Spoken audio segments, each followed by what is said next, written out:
Hey guys, how are you doing? It's Angie, also known as The Light. Welcome to my channel. Please stop what you're doing. Click like on this video. I need to have more views. So please click like on every video that you watch of mine. I really would appreciate that. Thankful for the subscribers, but mostly thankful for the likes because YouTube has changed so much. If you'd like to make a love donation to me to keep my channel running, to make me want to put out more content, I give you energy, you give me back energy. My Cash App, PayPal, and Zelle information will always be in the comment section and the description bar. If you want a video done of your situation, narcissism, spiritual situation, it's $10 donation. If you want to book a convo with me, it is $15 for 30 minutes and $30 for 1 hour. We can talk about whatever you want to talk about. It does not have to be based on narcissism, okay?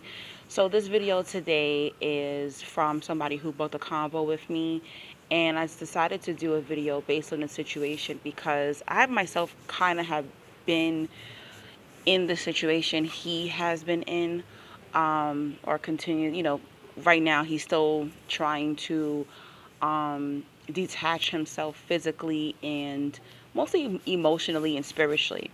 So basically, this gentleman, he gained a relationship, platonic relationship with a married pastor. So this married pastor has two children, and they began to do Bible study together. And then it went from having just that congregation, going from Bible study, and it developed into a closer knit friendship where they spent time outside of Bible study, and he got closer to his family and his children, his wife, and from the conversation I got, it not that it sounded inappropriate, but I noticed that a lot of these ministers, these people in churches or temples or whatever it is, these religious individuals, they prey on the weak, okay? They prey on the weak, and that is something that I noticed, and I've seen it myself when I used to be Christian, and pastor at the time was preying on one of my friends. He was, of course, he was married, and she had to be, maybe, I don't know, maybe 18 or 19 at the time. We were very young, and he was expressing to her how he felt for her and how he can't control his hormones or whatever. So this man didn't say anything about it getting to that point, but I've seen this with individuals that people look up to. And this is where these narcissists hide the most. They hide behind religion. They hide behind, being this pillar in the community. They hide behind politics. These major roles that, people are going to look up to them. It could be bosses, CEOs, ministers, deacons, all these type of people. It's sad to say, these are like the breeding grounds for where these narcissists hide themselves. They know that. You have to understand, these narcissists are carrying on these false selves, okay? So they have to grab onto some type of identity for people to trust them. Me personally, I don't trust I don't trust pastors. I don't care how great their sermons are. I'm not saying that there aren't good pastors out there, ministers, whatever, priests.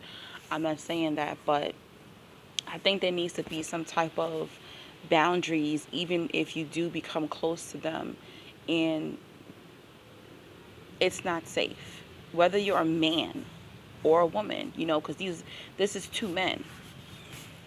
There's some pastors who take on younger men or younger boys, and they can convince them into sexual acts because they did favors for you, or they're there for you.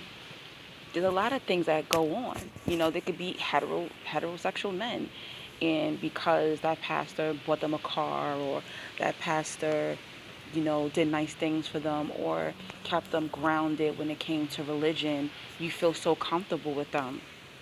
And what this man was saying is, it sounded like, you know how like you get addicted to the narcissist. So the pastor started breadcrumbing him and making it seem as if he was a problem for his family. First of all, you brung this young man into your family. That was inappropriate to begin with, especially when you have two little girls. Um, and we get addicted. We get addicted to this narcissist. So it seems as if this guy became addicted to this friendship. You get addicted because the narcissist gives you that attention. The narcissist provides that kind of relationship and that kind of attention that we normally don't get, especially when we have horrible relationships with our parents, or we had horrible relationships, sexual romantic relationships. We crave, we're hungry by the time we get to these narcissists. And narcissists notice that. They pay attention to what your weaknesses are. And I think what really got this guy caught up is that he has a horrible relationship with his narcissistic father, of course. So he met this minister who seems trustworthy, who seems intelligent, who seems convincing, who gave him that attention that he needed from a male figure. And he fell victim to it. But the thing is, he feels guilty now that he's going no contact. Don't ever feel guilty for going no contact with a narc. Okay, the no contact part is for you. Trust me, the narc is not in pain over you. They don't really care. They're going to find a replacement. Yes, their ego might be injured, but they're not suffering because you're not in their life. They can find many people like you. Okay, yes, don't get me wrong. Sometimes we are high supply. They can't automatically find someone with such great qualities like ourselves, but you are replaceable. Narcissists are addicted to people. They will find somebody else who's weak, or who's going to fall for their mask. So never feel guilty for parting from a narc. I don't even care if it's the president of the United States.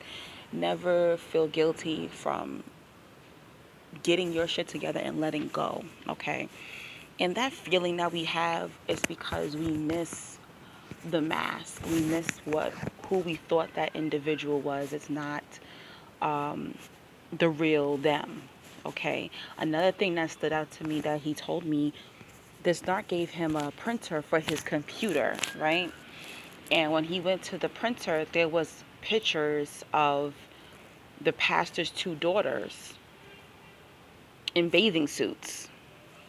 That would have pissed me off. That right there would have set me off, because narcs do these petty little things to try to get you, to have you looking crazy. That could have been a court case. That could have sent somebody to jail. That right there would make me want to beat your ass. A grown man having photos of two little girls in the bathing suits. You know how people over sexualize everything. Is very inappropriate, and this narc knew that. And who knows what else could have happened to this young man if he continued the friendship with this pastor. These people are very deviant. Keep in mind, I don't like to always talk about me all the time, even though it's my channel. But, I grew up in the Seventh-day Adventist church, Christian, Sabbath worship.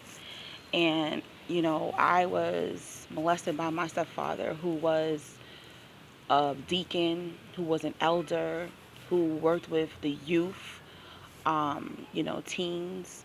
And when my mother divorced him, the church turned their back on her because they could not believe all the good things that this man has done. There was no way that he could have cheated on his wife or beat his wife or, molested his daughter or did any of those things. They would never be able to fathom that. My words of wisdom today is stop thinking because somebody has a high position. I don't care if it's on your job. I don't care if it's in your neighborhood, your community. I don't care where it's at. You got to understand, manipulators do good deeds sometime. They have to do good deeds. These deeds make you trust them. You can't trust people just because they're doing good things for you. Be careful out there. Stay narc free.